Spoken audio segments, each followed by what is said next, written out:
Ninakusalimu kwa jina la Yesu Kristo. Rafiki yangu popote pale ulipo na unaponisikiliza.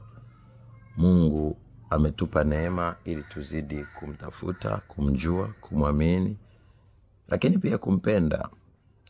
Na kwenye mchakato huo wa kumpenda, kumjua, kumwamini, ni lazima tujue siri hii, kwamba leo tunasema ni warithi wa ufalme kwa sababu Yesu Kristo alikufa. Na hili nataka nikwambie, ni lazima ulijue, ulifahamu, ulielewe, ili liwe msingi wa kujua wewe ni nani katika ufalme.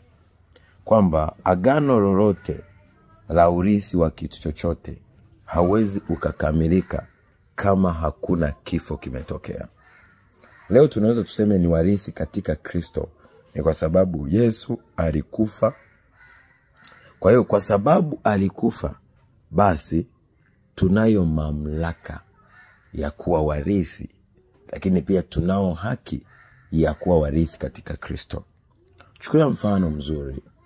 Ukiwa nyumbani, una mzee wako au babu yako, amewarithisha watu au amewaandikia hati ya kumiliki vitu. Akiwepo, ina maana si wamiliki halali nyinyi.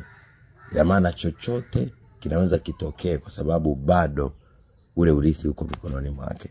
Lakini anapokufa, ina maana mnakuwa na mamlaka, mnakuwa na uweza na nguvu ya kuweza kumiliki kabisa, ili muweze kusonga mbele na kufika mbali. Ninachotaka nikwambie na nikutaarifu ni kwamba maisha yako hapa duniani usiogope, kwa sababu kifo cha Yesu Kristo msalabani kimekupa uhakika wa wewe kuwa mmiliki halali wa ishu yoyote kwenye ufalme wa Mungu. Unapokuwa mmiliki halali, ina maana shetani hatakuwa na mamlaka yoyote ya kufanya chochote kwenye maisha yako, na utaweza kushinda na zaidi ya kushinda. Kusoma Waebrania 9 mstari wa 17. Maandiko matakatifu yanasema, kwa maana agano la urithi lina nguvu palipotukia kufa kwa mtu, kwa kuwa halina nguvu kabisa akiwa yu hai yeye aliyelifanya. Kwa Yesu Kristo angekuwa yuko hai mpaka leo, ila maana sisi tusingeweza kupata haki ya kuwa warithi wa ufalme wa Mungu.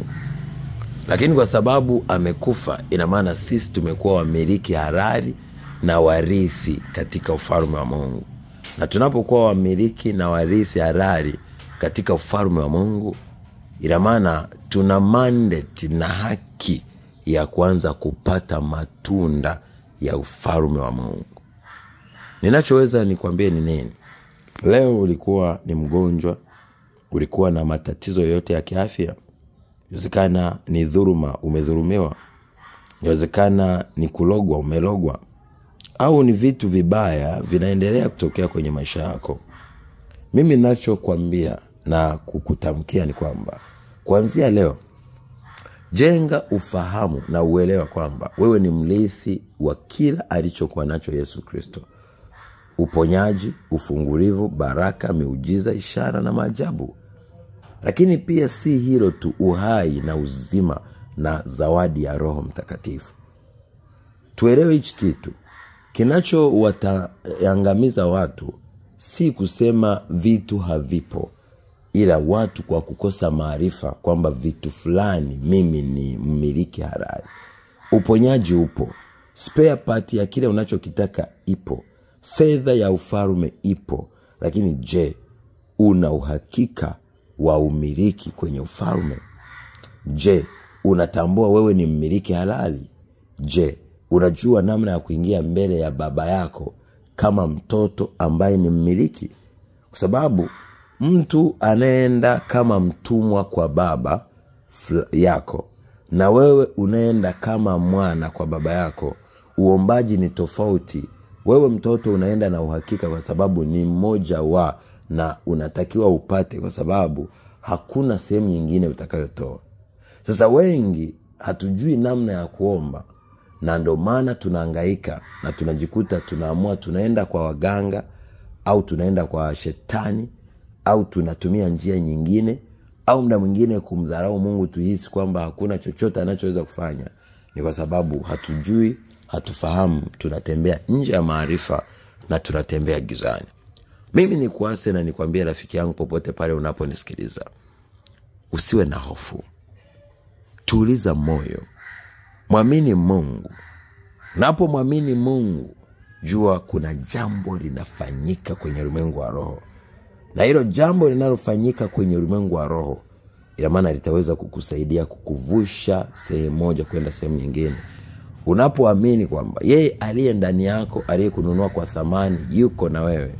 Lakini si hilo tu, na kujua kwamba aliye pamoja nasi kukuzingira kuhakikisha ulinzi ni wengi, na ufalme wa Mungu upo ndani yako. Kwa hiyo unapokuwepo, jeshi lote la mbinguni liko upande wako.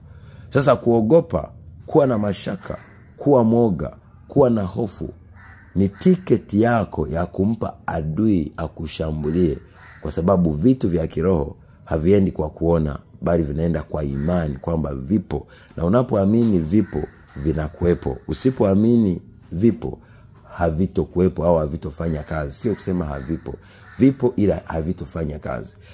Kinachoruhusu nguvu ya Mungu, ulinzi wa Mungu na baraka za Mungu kwenye maisha ya mtu ni imani. Kuwa na uhakika kwamba kitu fulani kipo na mimi ni mrithi, ni mmiliki. Unachohitaji kama mwana au kama mtoto wa Mungu ni kujua ni nini kinampendeza Mungu, ukifanye ili uchukue haki yako. Ndio maana akasemaje, utaomba, na ukiomba ukiwa unafanya mapenzi ya Mungu, amini umepokea, na kile chochote ulichokiomba hapo hapo unakipokea. Kwa hiyo mimi nikwambie, vitu pia vya kiroho vya Mungu vipo rohoni, na unaweza kumomba Mungu fedha. Ni kweli kama unaenda naye vizuri atakupa, ila atakuletea watu watakaoweza kukupa fedha ili utimize kusudi la Mungu. Mimi naitwa Apostle Johannes John. Napenda sana uzidi ujifunza, kuelewa, kujua, kufahamu njia za Mungu na umuhimu wa kusikiliza sauti ya Mungu ili uweze kushinda na Mungu akupende na kukusaidia. Nawapenda. God bless you. Be a shining star in Jesus' mighty name. Amen. Shalom.